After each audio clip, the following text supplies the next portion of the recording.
All right, we're in week 4, the 4th and final week of our series called Family Matters. Listen up. Shh. Listen up. We're in week 4 of Family Matters. It's felt like a really long series. We've done it since we've reopened, which feels like a while, but it's only been 4 weeks.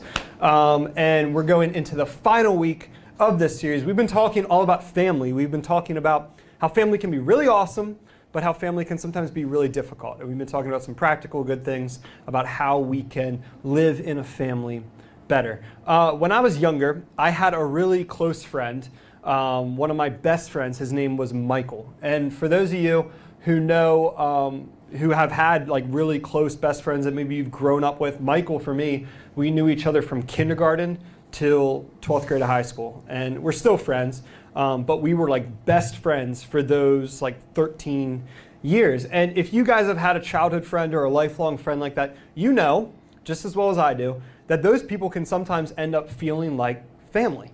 They feel like another brother or another sister, and they feel like a close part of your family. Some of you guys are sitting in this room and you feel that way about people in this room. Maybe it's somebody who's not here. But we all have friends that we're really close with. And that was Michael. For me, Michael and I, we spent a lot of time together. And because Michael and I spent a lot of time together, in turn, I got to know his family pretty well. We watched football with his dad. We ran errands with his mom. I was invited to family dinners, which was a really awesome thing. I'll never forget one night, Michael's family invited me to stay for dinner, and I did. And his mom made this chicken, this like fried chicken. Crowley? And no, not Michael Crowley. And his mom made this fried chicken, and it was the absolute best fried chicken I had ever had. And I remember like raving about it that night, and I was just complimenting her. I'm like, Miss Dana, that was her name. Her name was Dana. I'm like, Miss Dana, your chicken is amazing. And I remember going home, and don't do this to your moms ever. Don't ever go home and tell them that some other mom's cooking is better than theirs. That's just not a good move. But that's what I did. I went home and I was like, Mom, hate to break it to you, but Miss Dana's chicken is 10 times better than your chicken will ever be. And I was bragging about Miss Dana's chicken. And after a little bit, my mom, kind of out of frustration / curiosity, called Michael's mom and was like, hey, what's the deal with your chicken? Like, what's your chicken recipe? That's something middle-aged moms do. They share recipes. And that is when Miss Dana informed my mom that it was pre-cooked, boxed, frozen banquet chicken from Walmart. But I loved it, and it was absolutely amazing. Every time I went to Michael's house, I looked forward to the bougie banquet chicken. It just made my night. It was amazing. And still to this day, my mom cannot make better chicken than banquet. You literally just like microwave the crap and it's done. But it was amazing. But all that aside, like even without the bougie banquet chicken, Michael's house was the place to be for me. I loved being at Michael's house. I loved his family. I loved the dynamic there. I loved the relationship between him and his brother. And it just seemed like this tight-knit family. They went on trips. They went to sports games and all these different day trips. And they invited me on some of those things. And it was awesome. And I loved Michael's family. And I didn't realize it back then. But now looking back on it, there's a reason why I was so attracted to his family. It's because it seemed like they kind of had it all together. They were a fun family. They did all the fun things. And don't get me wrong, I love my family. My parents are absolutely amazing. My sisters are absolutely amazing. I love my family. But truth be told, growing up, it kind of just felt like we just kind of existed together. We didn't really do much together. We kind of went to school and did our thing, and we were just a family. But Michael's family, they seemed amazing. They seemed like this extraordinary family. And looking back on it, I'm really thankful for my family. But maybe some of you guys have had a similar experience. You have a friend's family, or maybe a family on TV, which that's just a really unrealistic view of a family. TV families are never accurate. But maybe it's just a family down the street or in your neighborhood. And we all have these families that we probably look at from time to time and we think, oh, I wish we were more like that. I wish we did the things that they do. I wish I had the relationship with mom or the relationship with dad like they do. Maybe, in your case, you feel like you don't really even have a family to compare to other families. Here's what I mean by that. Maybe you come from a broken family. We talked a little bit about this last week. Maybe your parents are separated, or there's a step parent in the picture, or step siblings, and it's not the traditional mother, father, couple kid family that kind of, the American picture is painted. And that can be hard. It can be hard when we feel like our family doesn't really have it together. Then we look across the street, or we look at somebody else in the room here and we think, oh, I wish I had what they have. So here's my question. What if God wanted to give us more family? That might sound weird at first. You're not having a sibling, I promise. But that would be weird for a lot of you. You're like, mom and dad pregnant. But there is a way that we can gain more family. And that's what I want to talk about a little bit today. When we think about dysfunctional families, or families that just don't have it together at all, the Bible is full of them. All right. So this book here, a lot of times we think that the Bible is full of just a bunch of perfect, heroic, amazing people with these amazing stories. Truth be told, a lot of the people in the Bible were messed up, crazy people. There's a lot of dysfunctional families and dysfunctional stories in the Bible. How many of you guys remember Jacob and Esau? We talked about that like 2 weeks ago, right? Jacob and Esau, they were these two twin brothers, and Jacob tried to trick the father into getting Esau's inheritance. Then Esau tried to kill Jacob, and then the mother and Jacob ran away, and this family split, and it's this absolutely crazy story. So the Bible is full of dysfunctional families, and that should be encouraging to us. Why it should be encouraging to us is because God did something amazing with those dysfunctional, broken people. And if God did something amazing with those dysfunctional, broken people, He can do something amazing with us. So no matter how messy or dysfunctional or screwed up that we think our families can be at times, God can still do something amazing with them. So I want to look at a story today of two guys, David and Jonathan. Raise your hand if you've heard of David and Jonathan. Anybody? All right. David and Jonathan were best friends. They were close. They were just as close as brothers. They had this family, this relationship that was deeper than blood. They had a true friendship. Now listen, David and Jonathan, they both came from really messed up families. Check this out. David, so the first guy we're going to talk about, David, he came from a family that didn't really care about him. So David's dad was in a field one day. They had a bunch of property. They worked the property. It was this whole big thing. And David's dad was in the field one day, and a prophet in the Old Testament named Samuel came to David's dad. His dad's name was Jesse. And he said, hey, Jesse, bring me all of your sons out into the field right now, because one of your sons is going to be the next king of Israel. And get this, Jesse, David's dad, didn't even bring David out. He thought so little of David that he didn't even think to bring him out to this prophet. Yes, Dean? Cinderella. Dang it! Pretty much, yeah. Cinderella. I love it, Sophie's. Dang it. Yeah, pretty much it's a Cinderella story. He wasn't really cared for. He was kind of the runt of the pack. The father didn't really even think much of him. And then you have Jonathan, the second friend here. All right, so that was David. Then you have Jonathan. Jonathan came from an extremely messed up family. His mom, number one, was really just uninvolved with his life. We don't read much about her in the Bible. She's not in the Bible a ton. But when we do, we kind of realize that she was distant. She was kind of a little removed from the family. She didn't give much love and attention to the family. And then Jonathan's dad, his name was Saul. Raise your hand if you heard of Saul. Saul was a king in the Old. There's two Sauls. So there's what? The Little Mermaid! Are we just going to reference Disney movies for the rest of the time? Reference the Bible. Is that what we're going to do? What's his face? Trident. Nope, that's the thing. The dad was the king, and his mom was dead. Her mom was dead. So All right, so there's two Sauls in the Bible. One Saul is the New Testament Saul, and that's the Saul who became, he has a name change, Paul. All right, the Saul that we're talking about here, Jonathan's dad, this is another Saul. This Saul was a king in the Old Testament. And Saul, he was the complete opposite of his wife. Saul was really involved in Jonathan's life.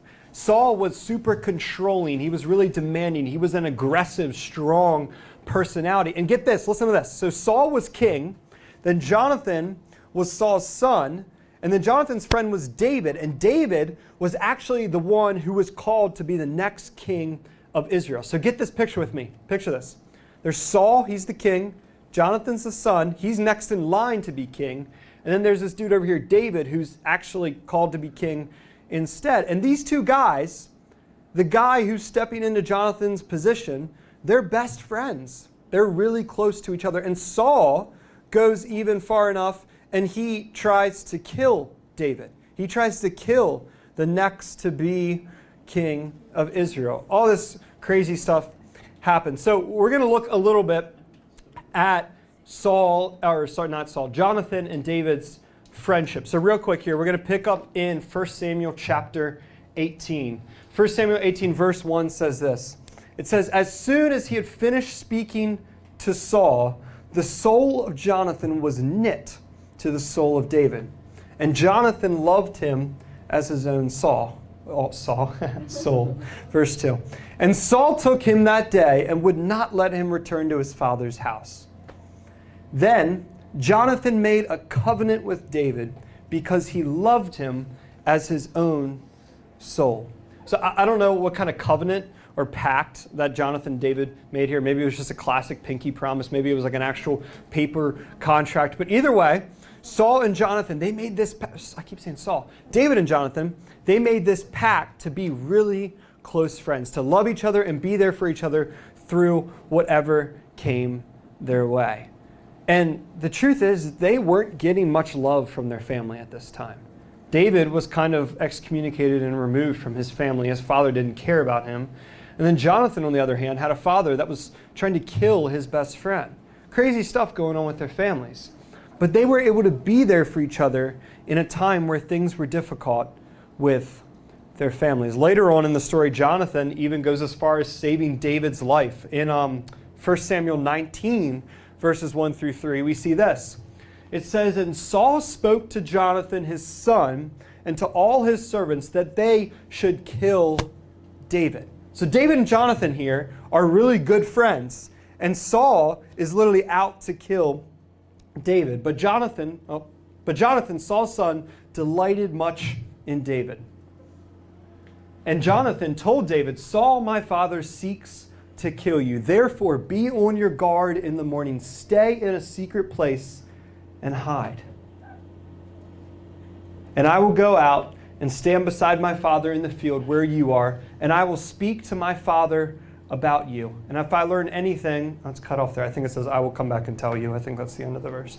So all that to say, Jonathan, he spoke really highly of his friend David. He looked out for David. He loved David. And actually, come to find out, Saul ends up changing his mind. In 1 Samuel 19, verse 6, we see this. It says, and Saul listened to the voice of Jonathan. Saul swore, as long as the Lord lives, he, David, shall not be put to death. You see, Jonathan, he looked out for this guy, David. He spoke really highly of him. He cared about him. He looked out for his future and his well-being, and he saw potential in David's life. And he ultimately saved him from being killed by his father. And here's the thing. All of us need friends like that in our lives. That no matter what the circumstances, no matter what's going on, no matter what tension is between you, no matter how hard things get, think about it. This dude, Jonathan, he was going to be king, and then David just came and stepped into this position. And yet Jonathan was still man enough, he was still strong enough to be friends with David. He stuck it out through that situation, through that circumstance that was probably really upsetting. Think about it. If you are in line to be the next most powerful person in the world, you're going to have all the wealth in the world, you're going to have servants working under you, you're going to have all this property, you're going to be in control of this big, big, big land. And then your best friend just slips right into that position and takes your job. That would suck. That would be pretty rough. But even throughout all that, Jonathan and David still stuck it out. So what does this have to do with family? Why is this in a series called Family Matters? Doesn't make sense, right? Because this is a friendship. We're just talking about a friendship relationship. Well, here's the thing. Sometimes family lets us down. Sometimes family can be broken. Sometimes family can be messy.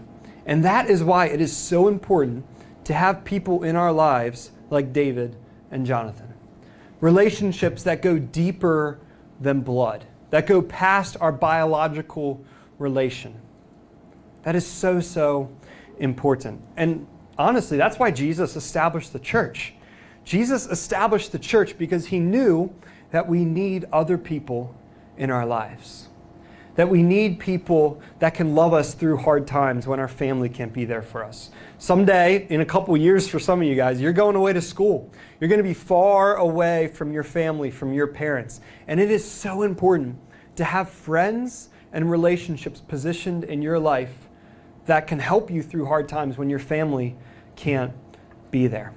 The book of Hebrews actually talks about this relationship that God has for us. In Hebrews 10, 24 and 25 says, "And let us consider how to stir up one another to love and good works, not neglecting to meet together, as is the habit of some, but encouraging one another, and all the more as the day is drawing near." That is so important, guys, to have friends that are of a like-minded faith, a friend group that goes deeper than blood. We don't just meet together as church out of habit or routine. We don't just meet in a building. Church is not a building, guys. Church, a community of believers, is about the people. It's about each other. It's about the relationships and the family that we develop here. So, what does this look like in our lives? How can we practice this? How can we get friendships and relationships that are deeper than blood? Number one, focus on widening your circle.